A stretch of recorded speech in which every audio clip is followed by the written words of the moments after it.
Šodienas lasījumi mūs ievada tādā dramatiskā noskaņā.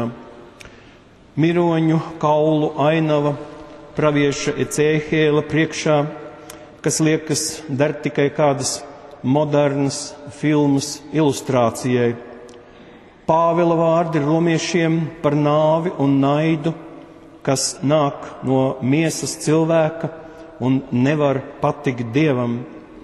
Un šis Jāņa evaņģēlija notikums, kas liek mums domāt, cik daudz un kā tas ietekmē mūsu dzīvi.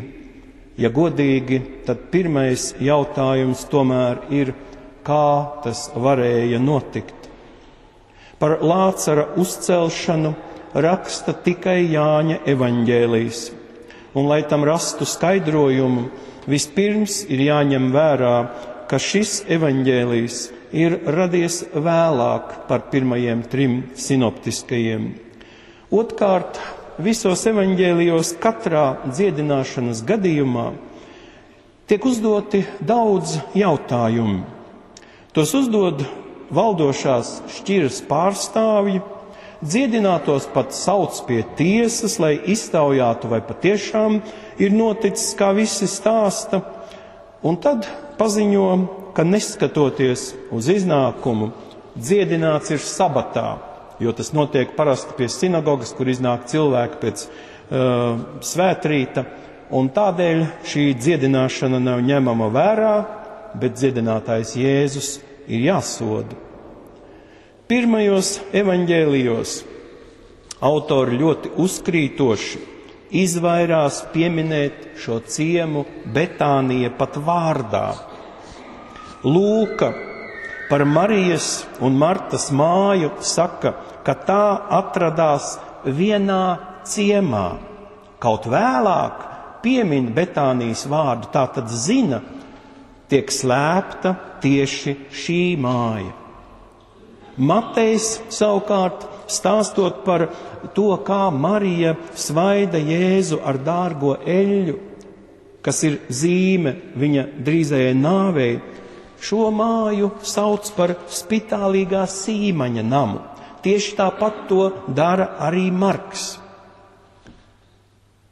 Šodienas analītiskais prāts tur uzreiz var saskatīt likumsakarības, kas izsaka to, ka šis nams tiek slēpts, jo tur ir noticis kas tāds, kas apdraud tā iemītniekus. Ja par Marijas īpašo attieksmi un kalpošanu, arī par Martu un pat par māsu abu divu domstarpībām, kuras kalpošana ir nozīmīgāka, viss ir pateikts. Vai esat ievērojuši, ka brālis Lācars tajos evaņģēlijos vispār nav pieminēts? Es domāju, ka iemesls parādās šeit, vēlākajā evaņģēlijā, Jāņa aprakstītajā notikumā. Ja tas būtu zināms plaši visiem, tad Lācars varētu traucēt kā dzīvs liecinieks. Šī vieta patiešām nav viesmīlīga. Šeit pat par to brīdina Jēzu 1. pantos, kad viņš dodas uz Betāniju. Saka, nu pat jūdi gribēja tevi nomētāt ar akmeņiem, un tu atkal dodies turp. Jēzus nāk. Bieži viņš runā vienu, bet viņu saprot citādi. Arī šeit. Lācars aizmidzis, eju modināt. Viņš saka, bet domā nāves miegu.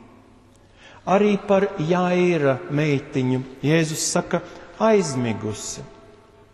Viņa bija pirmais no nāves uzceltais. Viņas nāves brīdis gāja tikai īsu brīdi, un to var uzskatīt varbūt arī par letarģisku miega stāvokli, bet arī par Stefanu, kuru nomētā akmeņiem saka, viņš aizmiga. Tas liek mums domāt, ka Dieva acīs nāve nav tāds traģisks notikums, kā tas ir mūsu ikdienā. Daudzreiz cilvēkus izbrīna, kādēļ Dievs nesargā īpaši savu draudzi. Mēs pārdzīvojam tādas pat ciešanas un sāpes, kā jebkurš cilvēks. Tikai mēs šajos brīžos, notikumos nedomājam kaut ko pārmest Dievam, bet esot lūgšanā, cenšamies saņemt no viņa mierinājumu un stiprinājumu. Katrā grūtā brīdī mēs iepazīstam sevi kā cilvēku un kā ticīgo. Iepazīstam savus tuviniekus un draugus, arī citus, kā kristiešus. Ne jau kaut kā īpaši vērtējot tādas domas, tad nenāk prātā, bet vēlāk, kad viss aiz muguras, tad ļoti reljefi izskan kādi garām ejoti izteikti vārdi, kādas pavisam nenozīmīgas tikšanās, un tās iegūst pavisam citu nozīmi. Mēs esam ieraudzījuši visu ar Dieva acīm, saredzējuši žēlsirdību, mīlestību, kas no viņa nāk pie mums caur citiem cilvēkiem, arī vienaldzību, arī aprēķinu. Kad bērēs par visu ir jāmaksā vēl vairāk kā kāzās, tad ir svarīgi nenocietināt sevi ciešanās, bet atcerēties, ka no visa mēs saņemam mācību un gudrību. Ko ārsts dara ar slimnieku? Dot tam zāles. Tās gandrīz vienmēr ir negaršīgas vai pat īsti rūgtas. Injekcijas reizēm ir ļoti sāpīgas, un mēs ļoti labi zinām, kas ir jāsaka bērnam, kad viņš negrib dzert kādu klepus mikstūru. Tā tu būsi ātrāk vesels. Tas tev palīdzēs, paciet to rūgtumu. Fiziskajā ārstēšanas procesā mēs pavisam labi varam saredzēt līdzību ar garīgo dziedināšanu. Mikrobus iznīcina rētu piededzinot ar spirtu, un tas ļoti sāp. Bet mikrobi ir gājuši bojā. Ķīmiskā terapija onkoloģijas slimniekiem ir ļoti dedzinoša. Dažreiz to pat nevar izturēt, un slimnieks mirst, nevarējis izveseļoties. Bet kas iztur šo zāļu iedarbību, tas dzīvo, jo šīs zāles iznīcina organismam naidīgās šūnas, blakus sāpinot arī veselo organismu. Ārsta palīdzība, atrodot to pareizo saskaņoto medikamentu veidu, reizēm līdzinās brīnumam, un viņu rokas nevelti sauc par zelta rokām, bet nevienmēr. Mēs gan ārsta darbu nekad par brīnumu nesaucam, bet prasam, lai viņš palīdz obligāti. Līdzīgi mēs varam prasīt arī no Dieva, lai viņš mūs dziedina, gan miesiski, gan garīgi. Bet arī Dievam ar mums ir attiecības, kurās viņš nav noteicējis. Dīvaini par viņu tā teikt, bet mēs redzam, ka viņš nedarbojas uz pasūtījumu, pat savus izredzētos un aicinātos. Viņš nesargā un ļauj tiem iet bojā mokpilnā nāvē. Kur nu vēl mūsu dzīve, kurā skaidri varam redzēt visādu kārdinātāju kā mikrobu iedarbību, kas droši vien mums pašiem nezinot, ir sēdus kādu mūsu garīgās veselības daļu.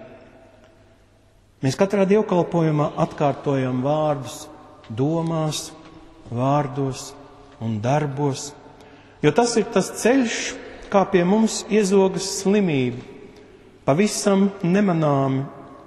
Tikai tad, kad cilvēks ir kādas atkarības sagrausts, ka tas jau ir redzams sejā un gaitā kā izmaiņas, bet mums ir doti viņa likumi. kas ieliek pamatu un sargā mūs visos virzienos, un varēja sargāt arī mūsu tuvākos un senākos senčus, ja vien viņi bija mācīti, izbaudot paši uz sevis, uz savas ādas, fiziskās sāpes, kādas nodara šo Dieva doto garīgo likumu neievērošana. Agri vai vēlu, bet mēs saprotam, kā sāp sliktas attiecības vecāku un bērnu starpā. Kādu rētu uz mūžu iecērt mīļotā cilvēka neusticība. Cik apjucis ir cilvēks, kad viņš ir apzakts. Jaunai meitenei, kurai kādu apstākļu dēļ ir doma atņemt dzīvību auglim, neienāk prātā, ka viņa par šo nedzimušo domās arī uz savas nāves gultas pēc 70 un 80 gadiem. Bet interesanti, ka nekādas sāpes nenodara to likumu pārkāpšana, kas nosaka mūsu attiecības ar Dievu. Vai kāds ir piedzīvojis zibens spērienu no debesīm par elku pielūgšanu vai sevis nolikšanu Dieva vietā? Vai kādam ir mēle nokautusi par Dieva vārda tukšu valkāšanu? Vai kāds no gulēšanas svētdienā, kas dota svētīšanai un attiecība ar Dievu atjaunošanai, ir palicis stīvs savā gultā? Nav dzirdēts. Un iznāk, ka mūsu Dievs nebūtu nav naidīgs Dievs. Viņš ir uzticīgs un paļāvīgs uz mūsu saprašanu, ka šajos pirmajos 3 likumos ir ielikts pamats, kods mūsu garīgajam līdzsvaram, un tas ir kā aizsarga valnis mūsu pašu savstarpējām attiecībām pret sevi un pret saviem apkārtējiem. Dieva attieksmi pret mums kā cilvēkiem rāda arī Jēzus šajā rakstu vietā. Marija iet uz kapu, lai raudātu. Viņa raud un jūdi raud, un Jēzus to redzēdams raud līdz ar viņiem. Kaut arī zina, ka Lācars tiks celts tūlīt augšā no aizmigšanas, bet to darīs Dieva dēls. Kā cilvēks Jēzus raud kopā ar citiem cilvēkiem. Asaras ir viens atsevišķs stāsts. Tās mūsu cilvēku bēdās ir jāizraud. Reizēm, varbūt vienmēr, tā ir vislabākā terapija. Kādreiz, gatavojoties bērēm, nākas raudāt mājās, lai nebūtu jāraud kapos, kur raudāt ir sanākuši citi cilvēki, kas atvadās no sava tuvinieka, bet mācītājs ir atnācis ar Dievu vārdu, kas visas asaras nožāvē. Mēs ne tikai kapos, arī ikdienā bieži esam, kā Ecēhiela grāmatā, zaudējuši jebkādas cerības un pašu dzīves dziņu. Šai vecās derības rakstu vietai ir milzīga jēga pat mūsu konkrētajā Latvijas dzīvē. Mirušie kauli bija iznīcinātā jūdu tauta, kam it kā nebija nekādas iespējas atgriezties un izdzīvot savā zemē, jo tās vienkārši vairs nebija. Tā trimdā bija gandrīz izmirusi. Dieva gars dod spēku augšām celties cilvēkam un tautai. Ja vien cilvēks to vēlas uzņemt sevī, ja jūs mani atzīsit, es ieiešu jūsu kaulos, saka Dievs. Ja jūs atzīsit, tas ir pirmais Dieva likums. Es esmu tavs Dievs. Ja mēs turam šo pirmo, tad pārējie secīgi izriet. Tad mēs kā cilvēki, nevis kā biznesa lēdijas, un džentlemeni viens pret otru izturamies. Mēs varam izaudzēt pietiekami daudz pārtikas savai tautai, nevis naudas, bet pārtikas, vienkāršas un veselīgas, tā ka pietiek mums un bērniem, jo tad mums ir bērni, un viņi dara mūs priecīgus un laimīgus. Kādēļ mēs sakam, ka bērni mums dara raizes? Tas ir tad, kad mēs noliekam viņus Dievu vietā. Bet mums viņi vienkārši jāmīl ar Dieva mīlestību. Un tā ietver sevī arī stingrību un arī rūgtās zāles. To pasakiet svētdienas skolai. Marta un pēc tam arī Marija atkārto Jēzum: ja tu būtu bijis šeit, tad Lācars nebūtu nomiris. Ja tu būtu bijis šeit. Bībeles notikums mēs nevaram izvērtēt uzreiz un atraut no visa apkārtējā. Jēzus nevienā vietā nesteidzas darīt to, ko viņam lūdz. Tiešā veidā nē. Māte kāzās Kānā saka: vīna nav, lai dēls dara kaut ko. Jēzus viņai pat diezgan strauji un cieti atsaka, bet piepildījums nāk pavisam negaidīts. Māte gribēja, lai viņš kādu sūta pēc vīna, jo pēc tās situācijas izskatās, ka viņi tā kā galda klājēji ir tajā mājā, kaut kur pilsētā, kur vīns ir nopērkams. Es ceru, ka te neviens nedomā, ka māte klusībā jau sen loloja cerību, lai taču dēls pārvērš to ūdeni vienreiz vīnā. Kam vispār kaut kas tāds var ienākt prātā, kas bijuši Izrēlā, Kapernaumā redzami tie lielie akmens kubli, mūsu vannu lielumā rindā ārā pie durvīm stāv pilni ar ūdeni mazgāšanai, šķīstīšanai, ka tie varētu būt piepildīti ar labu vīnu. Tādas pārmērības pat mūsu bagātnieki nevarētu iedomāties. Tas drīzāk piederās pasakai par ķīseļa upēm ar šokolādes krastiem. Šis ūdens un vīns vēlāk sasauksies ar vakarēdienu vīnu un Kristus asinīm. Jēzus nekad nepadodas nekādām šantāžām, arī no farizeju puses. Uz viņu dubultajiem jautājumiem viņam atbilde vienmēr ir negaidīta savā patiesumā. Kāpēc tad mums kādreiz liekas, ka viņš mums dos nepareizu atbildi? Jo mēs vairs nesakām, ja tu būtu bijis šeit, jo saprotam, ka viņš ir šeit un pat ienāk pie mums vakarēdienā. Šis pēdējais un lielākais brīnums, par ko lasījām, ko Jēzus veic savā zemes dzīvē, apliecina, ka viņš dara Dieva darbus, ka viņš ir Kristus, Dieva dēls. To apliecina Marta savā ticībā, to apliecina viņš pats, pateikdamies tēvam, ka tas ir uzklausījis viņa lūgšanu.